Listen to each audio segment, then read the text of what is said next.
Hello, magandang hapon. Nasa box pala ako. Panggami na po ako ngayon. Kumusta naman po kayo sa inyong trabaho? Okay lang ba?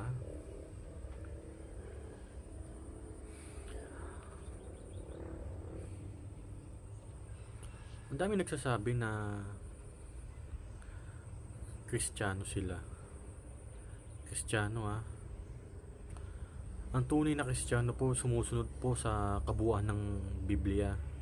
Kabuuan po ng salita ng Diyos. Ibang Kristiyano sila. Pero anong ginagawa? Puro mali. Hindi po Kristiyano yun. Maraming salamat.